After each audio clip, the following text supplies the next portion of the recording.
Hello six class. हमने अपने chapter number 15 air around us में अब तक ये स्टडी कर लिया था कि हमारी एयर के अंदर बहुत सारी गैसेस मिक्स होती हैं, जिनके अंदर हमने काफ़ी सारी गैसेस के बारे में स्टडी करा। अब हम डस्ट और स्मोक के बारे में पढ़ रहे थे। Dust particle are always present in air. Find a sunny room in your school home, close all the door and window with curtains pull down to make the room dark. जैसा कि आप सभी को पता है, डस्ट पार्टिकल एयर के अंदर होते हैं। तो अपने स्कूल में एक ऐसा रूम देखिए जिसमें बहुत ज़्यादा रोशनी होती है। अब क्या करें, कर्टन लगा के उसको डार्क कर लीजिए। नाउ ओपन द डोर और a window facing the sun just a little in such a way that it allow sunlight to enter the room. क्या करिए, आप उस तरफ से उस रूम में एक छेद कर दीजिए जिस तरफ से सूरज की रोशनी आ रही है। Look carefully at the incoming beam of sunlight. जैसा कि आप इमेज में भी देख पा रहे हैं कि जिस तरफ छेद हुआ है उस तरफ से रोशनी अंदर आ रही है। Do you see some tiny shining particle moving in the beam of sunlight? What are these particles? During cold winter, you might have observed similar beam of sunlight filter through the trees in which dust particle appear to dance merrily around. आप जैसे ही उसके अंदर छेद करोगे तो आप क्या देखोगे, उस सूरज की रोशनी में छोटे छोटे डस्ट पार्टिकल्स भी हैं जो कि क्या शो करते हैं कि एयर के अंदर डस्ट पार्टिकल्स हैं। आप लोग सर्दियों में जैसा ऑब्ज़र्व करते हो कि जब सूरज की रोशनी निकलती है तो पेड़ों के अंदर से भी डस्ट पार्टिकल्स महसूस हो सकते हैं। They show that air also contain dust particle. The presence of dust particle in air varies from time to time and from place to place.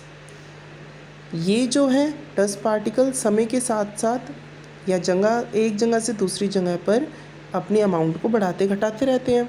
We inhale air when we breathe through our nostril. Fine hair and mucus are present inside the nose to prevent dust particle from getting into the respiratory system. हमारी air के अंदर भी dust particle होते हैं, पर जो हमारी nostril है, जो हमारा मस्कस है, वो उन डस्ट पार्टिकल को हमारे रेस्पिरेटरी सिस्टम तक नहीं जाने देता। Do you recall being scolded by your parents when you breathe through your mouth? If you do that, harmful dust particle may enter your body.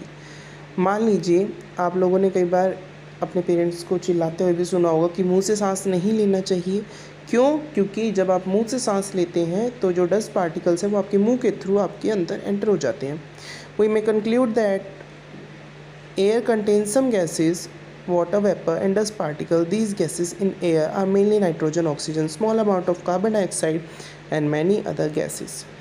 तो हमने यहाँ से क्या समझा कि एयर के अंदर बहुत सारी गैसेस होती हैं।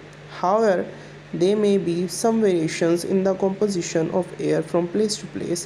We see that air contains mostly nitrogen and oxygen.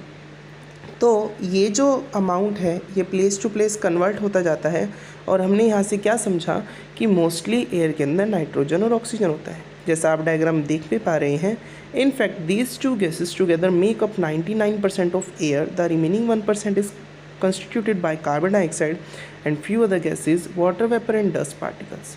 कि हमारे एयर के अंदर मोस्टली नाइट्रोजन है और उसके बाद में 1% हिस्सा जो है वो अदर गैसेस का है और बचा हुआ हिस्सा ऑक्सीजन का है। मीन्स क्लास, हमारे एयर के अंदर जो मोस्टली हिस्सा मिलता है वो नाइट्रोजन का मिलता है, और जो बचा हुआ हिस्सा है उसमें से 1% सभी गैसेस हो गई और बाकी बचा हुआ ऑक्सीजन। मतलब ऑक्सीजन और नाइट्रोजन मिला करके टोटल आपका जितना भी अमाउंट तैयार होता है, परसेंटेज ऑफ एयर तैयार होती है, वो 99% है।